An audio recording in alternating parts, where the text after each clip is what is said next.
Good afternoon, and thank you for joining us for today's FDD media call.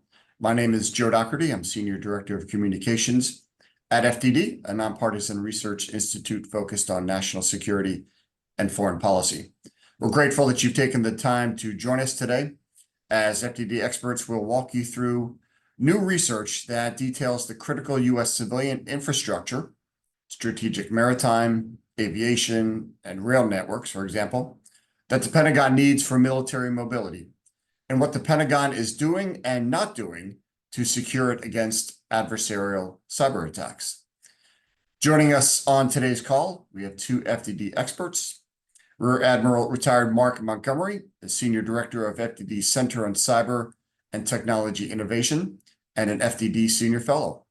Mark is a former Policy Director for the Senate Armed Services Committee, a former NSC Director of Transnational Threats, and served as Executive Director of the congressionally mandated Cyberspace Solarium Commission. Annie Fixler is Director of FDD's Center on Cyber and Technology Innovation and an FDD Research Fellow. Annie's research focuses on issues related to the national security implications of cyber attacks, on economic targets, adversarial strategies and capabilities, and U.S. cyber resilience. Some quick housekeeping before we get started. Today's conversation is on the record. We will share the transcript and recording within 24 hours. And each of you should have the report in your inbox. If you do not have that, please shoot me a note and I'll get that to you right away. The embargo for the report does lift at 6 a.m. Eastern Time tomorrow, and I will shoot you the URL for the report shortly after the call. Today's running show as follows. Mark and Annie will provide the key takeaways of their new report, and that is military mobility depends on secure critical infrastructure. Then we'll open up the call to your questions. During the Q&A portion, you may submit your questions via chat, or you may use the raise hand feature, in which case we'll let you know when you've been unmuted so you can ask your question. So let's get underway. Mark, as a retired Rear Admiral, why don't you kick us off by knocking down preconceived notions about how the military moves troops and equipment, how the military mobilizes forces? Does it not rely on its own transport systems for this? Well, Joe, thanks. And I want to thank Joe and the FDD team for putting this on, and for the press folks who are on board for listening in, and for Annie for co-writing this with me. She did a great job. All right. So, no, the military does not rely on its own transportation equipment to get it there. We move, and I've known, it's one of these things that, like, 35 years in the Navy, active duty, I ran plans for EUCOM, the big plans for Russia, the big plans for North Korea, the big plans for China. I was responsible for each of those at different times in my careers. And it honestly, it did. I mean, in my back of my head, I used to hear crazy stuff like, oh, the Transcom war plan's unclassified. And I'd be like, what? Yeah, that doesn't make sense. Now I get it. Here's what it is. We use the commercial rail, ports, and aviation system to move our troops, equipment, and supplies forward. And people, at times, you probably have had that realization, but you need to collectively understand that's how we move. Look, the individual elements, like a special forces team going to Yemen for something, that's going to be all C-17 from Scott Air Force Base, blah, blah, blah. I get that. But for the broadly moving our forces, for generating the forces that we need to fight a Russia campaign, a North Korea campaign, or a China campaign, we're going to use our commercial rail, port, and aviation systems 95 to 98%. Why does that bother me? That bothers me because I'm going to combine this with testimony I gave the House Homeland Security Committee about a month ago, where I emphasized Volt Typhoon. Like, there's Volt Typhoon out there, and there's Salt Typhoon out there. And everyone's like, oh, that Salt Typhoon was tough. Yes, but that was espionage. Volt Typhoon was operational preparation of the battlefield by the adversary. That is the adversary installing malware or cyber malicious activity that isn't necessarily malware into our critical infrastructures. All these transportation ones were hit. Also power grids, water, a few other things were hit with it. But I'll tell you, that was China saying, not only do you, Mark, now know that your war fighting is enabled by your transportation systems, but we know, and we've done something about it. And the last thing I'll say is, because I know Annie's got some good stuff on this, is try to think about this another way. If Volt Typhoon were 1,000 backpacks of explosive strapped to our rail system, our port system, our electrical power grid, our aviation control, our airport operating authorities, and it said had like PLA written on the side, with a big middle finger, we'd be at war right now almost. But somehow, when it's 1,000 cyber malicious packets in these same systems, it's kind of, oh, we'll give them a hat too. No, cybersecurity's got to be treated like we treat, other what are considered more traditional military activities. And we've got to defend systems that way and respond to attacks on systems that way. So this paper was Annie and I describing the problem. She's going to go into some detail on the infrastructures here and discussing the threat and saying actions needed. And we'll get to that in a minute. So pass it back to you, Joe.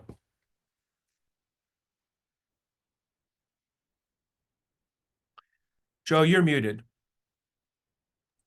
My apologies. That's our professional press team, guys. Not my first time using Zoom, but it is my second. Annie, walk us through how the military uses civilian-owned infrastructure. Sure. And I just want to thank you so much for organizing this, Joe, and thank you all for joining us today. Just to foot stomp that piece on China, one last time before we get into the nitty-gritty and the sort of facts and figures about all of this various infrastructure. So the intelligence community has repeatedly said that China is pre-positioning assets, that it is conducting these cyber operations in order to impede U.S. decision-making, induce societal panic, and interfere with the deployment of U.S. forces. The recently released annual threat assessment again reiterated that just yesterday. The intelligence community is testifying on that fact right now. This is a stated, we all know this. How does it actually impact, and how is it actually happening in the transportation sector? So our paper focuses specifically on 3 subsectors within the transportation sector: aviation, rail, and maritime. And so just for a couple minutes on each. So within the maritime systems subsector, the military and the U.S. government has various, they have their own ships. We all know that. We can talk to Mark about the number of ships they have. But in addition to that, they contract with commercial shipping, so to supplement the ships that they have, vessels that they have.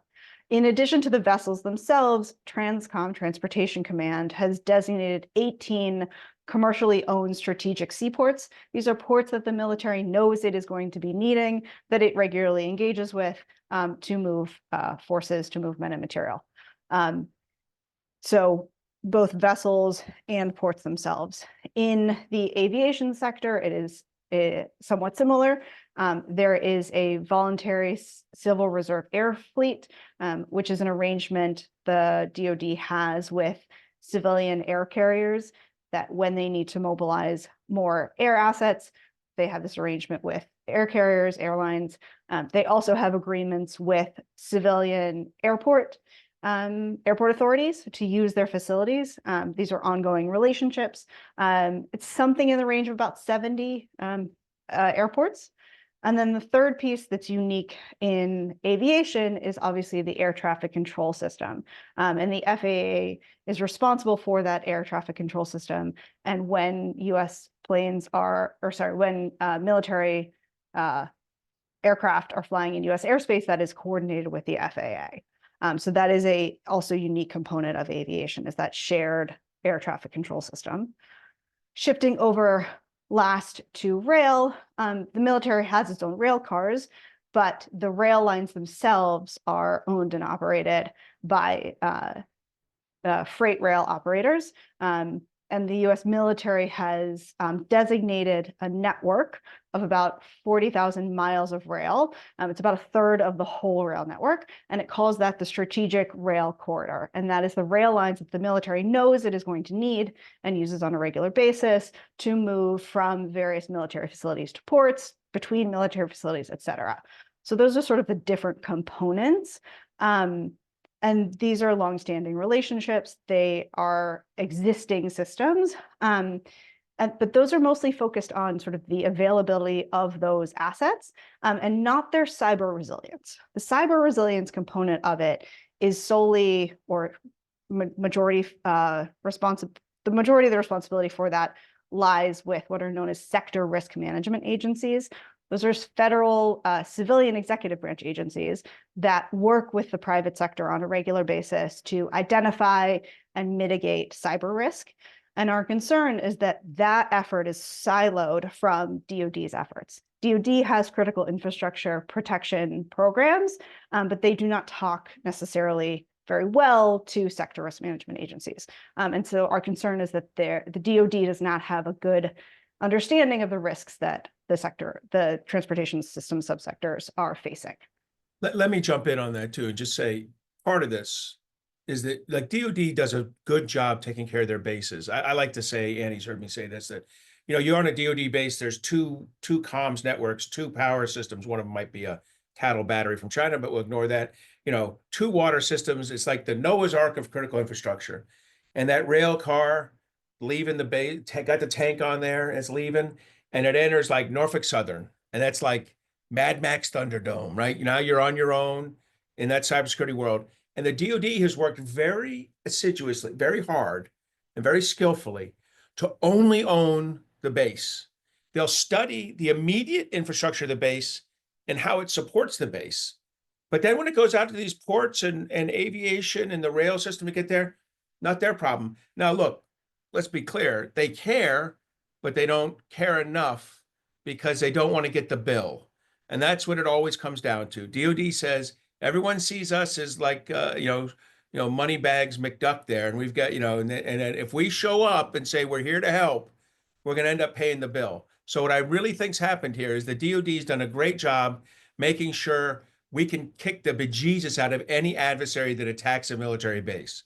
But if we got to go overseas, they have not worked that ligature to be successful. Joe, back to you.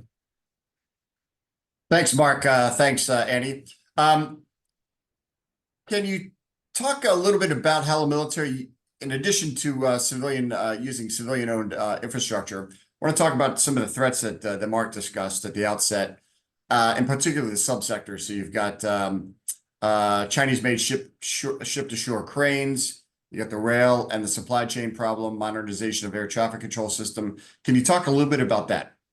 So I'll pick up thanks with the first one with the ship-to-shore cranes. Now, look, I want to be clear. I'm glad that Representative Garbarino and then later the China Select Committee really highlighted the crane problem.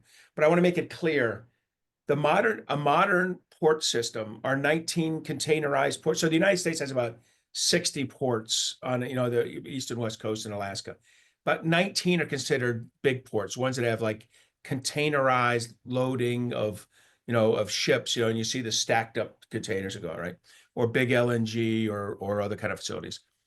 A couple of those are owned by the military, Charleston and Oakland, but 17 of them owned by the private sector, operated by local authorities, usually either locally owned by the local state or county, or by a private sector company there. But it's more than the cranes in there that are automated, the gantries that move these things along, the gates that open, the rail cars operate. It's all automated. When you go and watch this, it's impressive. There's some humans on them. These are kind of union rules, if you ask me, but in any case, there's humans on them to take over if necessary. But it's the vast majority of it's automatically operated, the speed they got. And there's men and women doing the safety lines, stevedores and stuff. So there's legitimately workers there. But the actual movement of things is highly automated. By the way, you need a really good GPS system for that because you have to know exactly where you are and exactly where that sea, air, land container is. Anyway, so don't just think cranes. However, when you look at the cranes, you have a couple oh my God moments, like, oh my God, every crane's made in China. 90%.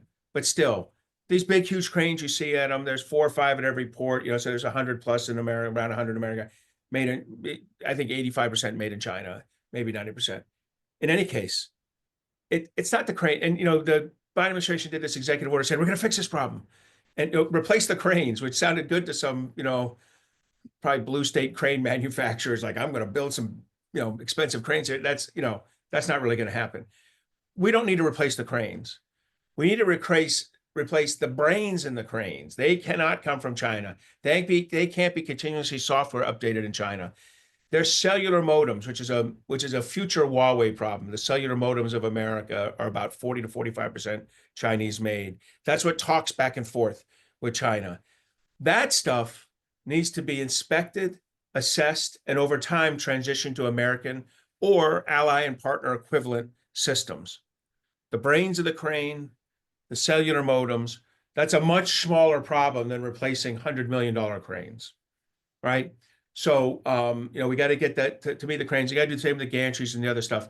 Now, just mention here that it was a great executive order. If only there was money to do it, because as we all know, executive orders don't come with cash. It assigned the U.S. Coast Guard a ton of really important things. I'll stipulate every one of them was a good idea.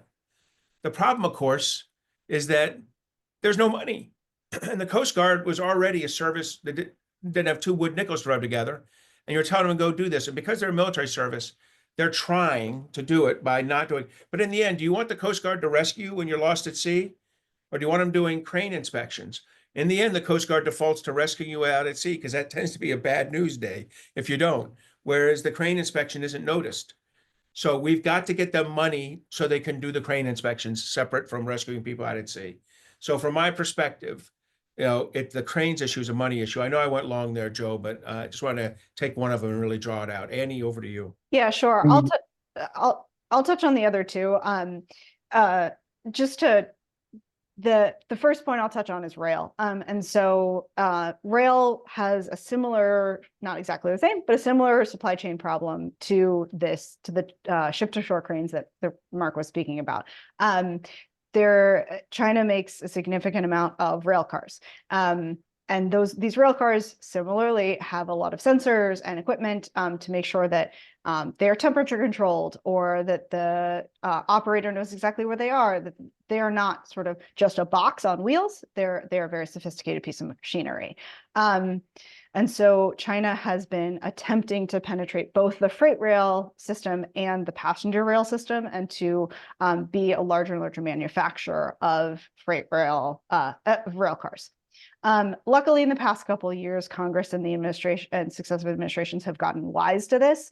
And so as part of the bipartisan infrastructure law, Congress passed some rules, and the Federal Railroad Administration has issued some regulations to prohibit the purchase of new Chinese-made rail cars. And that has been supported by, logically, the U.S. U.S. railcar manufacturers. But that is a step in the right direction. That does sort of begin to address the problem. It doesn't necessarily address the existing rail stock, nor does it address the maintenance of the existing stock. So that is an ongoing problem that needs to be addressed, because because they are such digitized systems, they provide a lot of intelligence capabilities. Like, if China knows where its various rail cars are going, it has early warning of U.S. efforts to mobilize forces, right? So that's sort of a piece on a problem in rail. There are many problems in all of these different subsectors, but just to highlight another component of aviation is the modernization of the air traffic control system. Some of you may remember back, I think it was like November 22 or so, there was an incident in the FAA's NOTAM system, and the system went down. And so flights were grounded for a couple hours. That was not a cyber attack. We all know that was not a cyber attack. What that was is just a misconfigured file, like the deletion of a file from one folder and moved it to another. That's a problem. That is a failure of a system that is that brittle that will take down a whole network, that will take down a critical component of air traffic control and have to ground flights. So that system needs to be modernized and made much more resilient. And so that's one of the pieces of concern as it relates to the aviation subsector. Thanks, Annie. Mark, you had mentioned GPS. Let's come back to that for a second. How is that relevant to the discussion? And why is the current situation a problem? And Mark, maybe you can address it, and Annie, you can talk about critical infrastructure and how it uses GPS. And then we can turn to Mark for a deeper dive on DoD's failings. Yeah. So it had GPS. Look, we added this in. Honestly, we were moving along on this, and then I experienced two things. One, I think some of you know on this, I go to Ukraine and train their operators there, and we are seeing very explicitly in Ukraine that the use of jamming by the Russians has prevented some munitions, GPS-enabled munitions like Excalibur, from not working that well, particularly when it's coming into a localized area like a 155, like artillery rounds. Okay. Second thing is you travel to Israel, which I do frequently, and I go up north near Lebanon, and suddenly my GPS tells me I'm in Beirut Airport. If I go south towards Gaza, it suddenly tells me I'm down in Cairo Airport. My suspicion is that the Israelis are spoofing GPS because if a drone thinks it's at an airport, it lands, right? So they're trying to spoof inbound drones. Okay.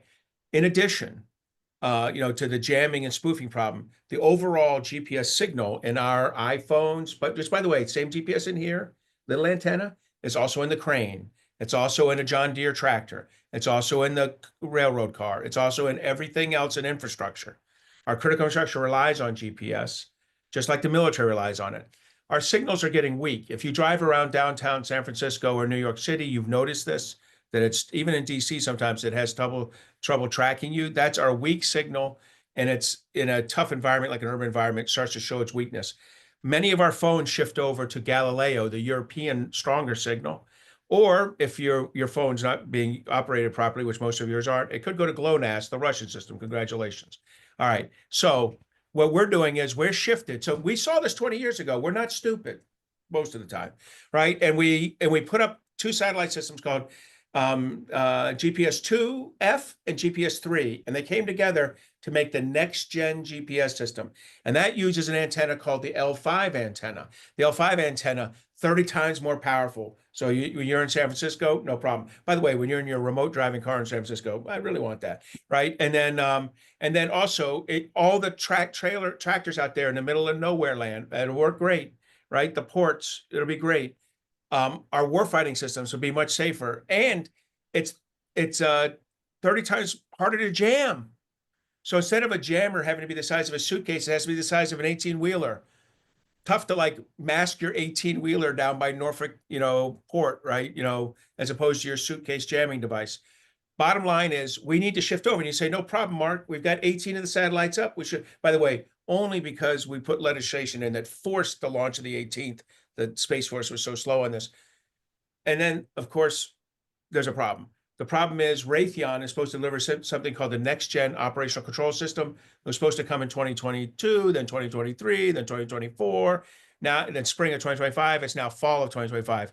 We need to make sure that system comes online, because once it is, it's controlling these 18. DoD and Department of Transportation can certify it to do anything except flight safety. Flight safety is 21 satellites. Don't worry about that. But for all the other things, it could really help us have a better GPS system. And then that L5 antenna will be in your iPhone 17 or whatever, and in your other system. So I'm excited that we're close.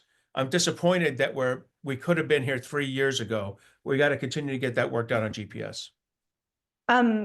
Yeah, thanks, Mark, for that setup and for sort of the detail of how fragile the system is at times. I just want to sort of spend one more moment on how it is used in critical infrastructure, because I'm sure we're all sort of aware of the navigation component, the position component of GPS. But I just want to spend a little bit on the T in PNT, timing.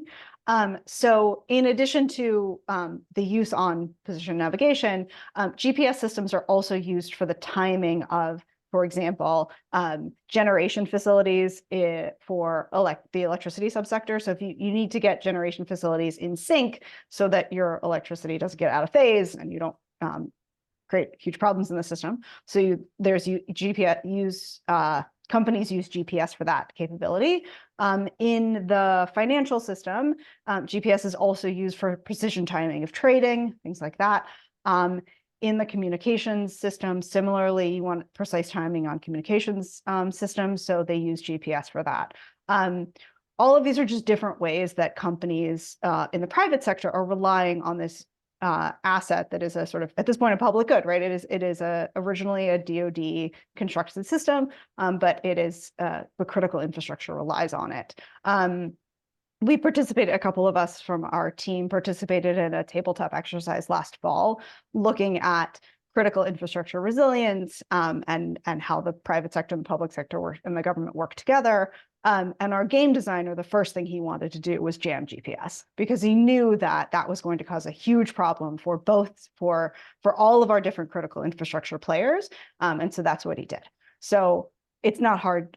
Our adversaries know that. We know that. We need to fix this system to get it to be much more resilient.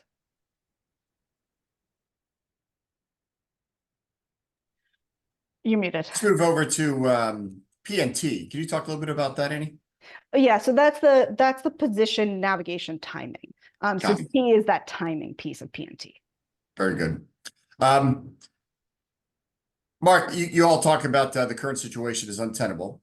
So let's talk solutions. Your paper has about a dozen, if you don't count sub-bullets A and B and many of the recommendations. Can you give us some of the highlights of your recommendations? Thanks. So I'll do that, and and then I'll do a little bit. Then Annie can wrap it. We go up to questions then. So look, what we did was we broke, like we normally do here. Whenever we finish, FTD, we like to fashion ourselves a do tank. And so when we write a policy paper, we write detailed recommendations, including draft, suggested or draft sample kind of legislation that we would have wanted. And then if someone asks for it, then our FTDA will go ahead and provide it to them. But the bottom line is, there's a number of areas here where you can either do authorization work or appropriation work. I'll highlight two. There's grant programs. Look, we're not talking about, like, if Atlanta Hartsfield and Chicago O'Hare have a cybersecurity problem, I'm not interested in helping them fix it. They collect so much darn money from me when I pass through their own taxes. I know they got money. But when I go to like Columbus Airfield, Columbus, Ohio, the airport there, that air operating authority run by the county. Now, they're not getting a lot of tax money, right? And they've still got to maintain these, these airports and maintain them to a standard the military needs for other things, but also for themselves and for FAA, flight safety, all that. Now, I turn to them. They're going to need a grant program. They're not going to get healthy. If you say do more on cybersecurity, they're going to do less on like making sure the tactical aid to navigation's at the right power, that keeps planes from hitting each other. So I want the radars working there and everything. So to fix the cybersecurity, we want a grant program. It says, look, if you're assessing to a standard that DoD says they need, and you find a gap in meeting that standard, and then you bring us a request for funds, we'll get you a grant. Now, this isn't for the overall modernization of your IT system. We're not doing that. If you're on Windows 7, that's on you. But if you are talking about specific cybersecurity vulnerabilities that you identify and try to meet a DoD standard, this kind of grant program helps. So there's a couple grant programs in there, and I'll do one other. As I said earlier, only because I mentioned earlier, the captains of the port, the Coast Guards have these guys called, and men and women called captains of the port at each of the major ports. They're Coast Guard 06s for the most part, or 05s, captains or commanders, who actually provide a lot of like safety and inspection support already to the ports. They're doing cybersecurity out of hide right now. They need specific funding for cyber professionals that's put in the budget so that the Air Force doesn't have to have person also doing like inspection for hazmat, doing cyber on the side, or one less person inspecting hazmat than was supposed to be, so that you can inspect for cyber. So we want to make sure these captains of the port have the right, have the right kind of people. So there's some funding for that, and it's overall about how the Coast Guard is an effective sector risk management agency. Annie, one or two more from you. Sure. Yeah. Let me. So first things first. We can't talk about more cybersecurity standards and regulations without talking about regulatory harmonization. Each of the industry associations associated with the various subsectors we've talked about have shared information with the federal government, have issued statements publicly about their concerns that various regulations that they're facing are not in harmony, that they are conflicting or duplicative. So recommendation number one, let's get this organized correctly, so that companies are not spending valuable cybersecurity dollars constantly proving to yet another regulator that they are indeed cyber secure. There are important reasons to have minimum cybersecurity requirements, but let's get those in sync so that companies have a less of a burden, but can actually spend the money on the cybersecurity itself. That's point number one. Also, you'll hear a lot from us. We do love an exercise, a tabletop, and a live fire. We have previously talked about the importance of doing exercises around military bases when it comes to their resilience in energy, water, and telecommunications. And Congress issued, that was part of a previous NDAA. Not sure that the military has done that the way that we would want them to do those exercises. Not sure they've actually accomplished those. But in addition to that, yet another exercise, we need to actually test the systems when it comes to transportation. Do we have the resilience in the system? If there is a cyber incident, as there likely would be during a hot conflict, do we have resilience in the system to move in a different way or to operate through crisis? So more exercises between the military and the private sector, both at sort of the local level and at the national level. And I will just do one more. There are lots of recommendations, as Joe said, there's a dozen. So I mentioned STRACnet, the Strategic Rail Corridor. The DoD does an assessment of that. Sort of they issue it every 5 years. They are assessing that they understand the networks they need. There's no indication that cyber is a component of that assessment. It seems like that's a logical place where we can do a little bit of an adjustment and have a really significant impact if DoD looks also through a cyber lens at the resilience of that system. So doing some sort of cyber assessment of STRACnet would be, I think, meaningful when it comes to rail. Joe, back up to you. Yeah, one last observation. We've done several of these media calls on your terrific research. Cyber on the side, it seems to be a theme, whether it's rural hospitals or water utilities, DoD and critical infrastructure. Just want to address that overarching theme of cyber on the side and the need to do better there. I'll go. Yeah, I mean, this is what Annie and I are looking. I mean, our goal at CCTI and CSC 2.0 is to look at all 19 or 20 critical infrastructures, because as you know, transportation is broken up into a few. And as we do that, it's very uncommon that cyber is seen as a primary mission by the people we're talking to. If a federal agency doesn't have the name cyber in its name, like CISA or Cyber Command, cyber is a side dish. In fact, sometimes it's like a ketchup. I mean, yeah, it's a small side dish, right? And so we just need the government needs to do a better job. The enemy knows this.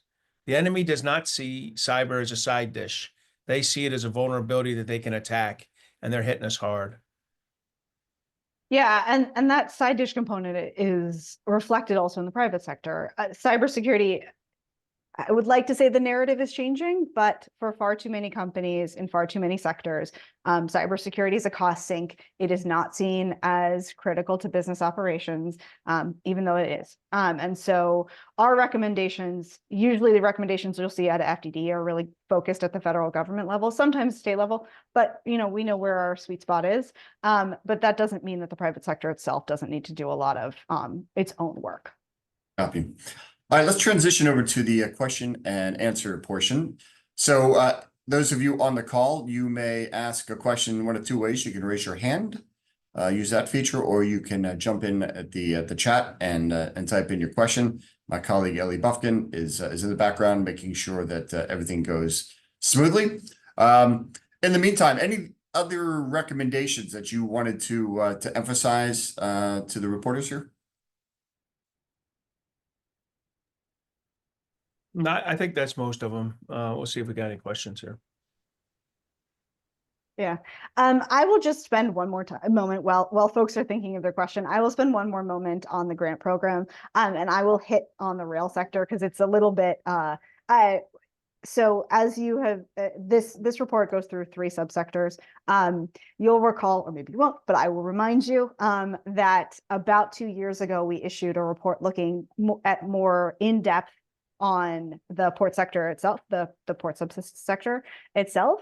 And so we are also ticking through doing longer reports on the other two, on aviation and on rail. And so I have been doing a little bit more digging into rail in addition to this paper. I have another colleague who many of you know, who I'm happy to put you in touch with if you don't, who has been doing a deeper dive onto aviation. So look forward to that coming out relatively soon. On rail, since I'm going to spend another moment, the grant program, as Mark mentioned, there are really large companies in the freight rail sector. These are class 1 freight rail companies. They're billion-dollar companies.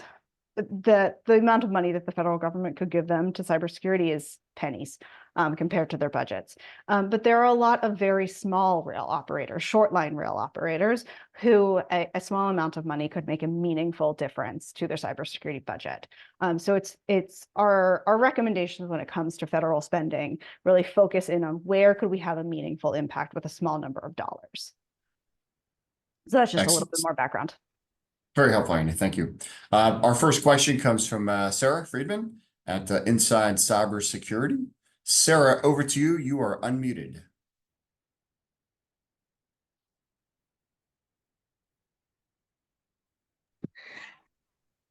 To ask more about the appropriations and providing grants and funding for opportunities. Right now, we're in an environment where people don't necessarily want to spend, appropriators and lawmakers don't necessarily want to spend more money on creating new programs or authorizing new appropriations. Are there any grants that you think would have the most impact that you could highlight?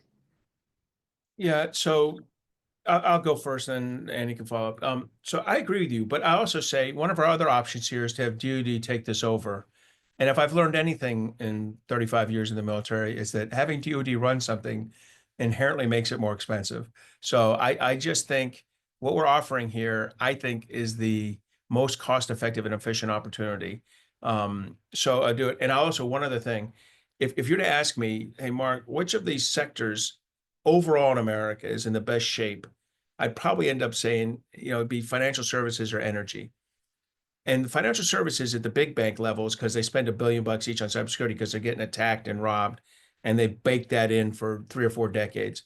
Energy, though, part of it is that we run a robust energy grant program inside the appropriations for for the smaller and the rural ones, and that's made a big difference. So I would say grant programs are one of the best ways to tackle this if properly understood and utilized. So I'm pretty excited about grant programs that are done right, and this would be very targeted. There's 60 plus airport operating authorities that could get at it. Really, there's several dozen rail things to get at. There's 7 big rail companies, but really there's smaller rail people who own aspects of rail. But it's a targeted number, so I think you could inform them about it, make decisions on how well off they are, and then needs-based test it, and then provide the support. I'm pretty comfortable that there's a good opportunity here. Annie? Yeah, just to say sort of 2 additional sort of points to make. One, there are existing grant programs that are security focused. What they aren't is cybersecurity focused. So if we can sort of build on momentum on security focused grants, or even, our recommendations are for new grants, but there are ways to make them to adjust existing grant programs to say, and cybersecurity and prioritize cybersecurity. So there are alternative ways to do it. We would argue for a new program, but there are additional ways. The other thing I will say is we like to make recommendations that we think are doable, but we are also going to make recommendations that we think are appropriate. And we're going to push forward recommendations that we think are appropriate, sort of regardless of the political climate, in recognition of the political climate, but regardless.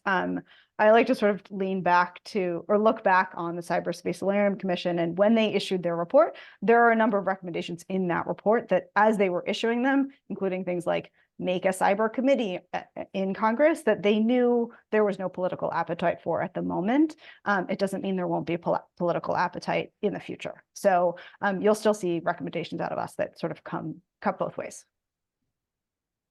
Mark, I suspect some of the reporters on the call here today would be curious on your thoughts on Capitol Hill, and if Congress is aware of these challenges, and any suggestions that you might have on next steps based on your research.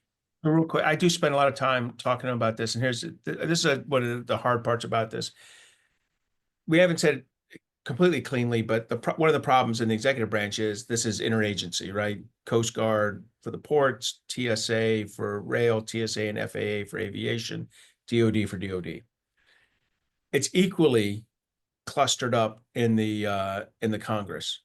You got the House Armed Services Committee, but they care about this, but they really don't own any part of it. It's owned in the House and ENC, Energy and Commerce, TNI, Transport and Infrastructure, House Homeland. In the Senate, it's owned in ENR, it's owned in Commerce, Science and Transportation. It's spread out into and as well as SASC and Homeland, right? So, or HISGAC in the case of the Senate. So in each place, it's owned in 3 or 4 places. It doesn't lend itself to easy use of the NDAA, except maybe by floor amendments. So we'll have to see what happens this year with all of our recommendations. I'm hoping to see a few in the NDAA, and then a few more in the markup, and then a few more in the floor amendments. But a bunch of them are going to have to carry on other language, and that's hard. Very good. I think we'll end it on that, although I will ask Annie and Mark to provide maybe a 30-second summary. In the meantime, I just wanted to thank everybody for being on today's call, Mark and Annie, as well as the journalists on today's call. I want to thank Ellie in the background for making everything run so smoothly. Again, the embargo lifts tomorrow at 6 a.m. If you do not have the PDF of the report, please email press@fdd.org and we'll get that to you right away. And I'll also be getting you the URL that you can insert in your coverage in the meantime. You can always reach the press team. If you want to talk with Annie or Mark, reach us at press@fdd.org. Okay, so some wrap-up thoughts. We'll go to Annie and then go to Mark. Sure. Just to reiterate Joe's comment that if you have additional questions about this report or any of the topics we've covered here today, please do reach out to Joe and the press team. We're happy to provide some follow-up information. The main thing that I would continue to foot stomp when it comes to critical infrastructure security is the importance to national security. We all talk about critical infrastructure as important to national security. That's sort of in the definition of the name critical infrastructure security. What we hope we've communicated today and what we hope the report communicates is not just this vague sense of national security, but that critical infrastructure resilience and security is a key component and essential to military readiness. And so it is not vague, it is core to our capabilities. Mark, your last thoughts. Well, China's got this figured out. I hope we can get it figured out. That's all I'm thinking. Go ahead, Joe. I got you. Mark. Thank you. Again, thank you to everybody on today's call. This does conclude today's call.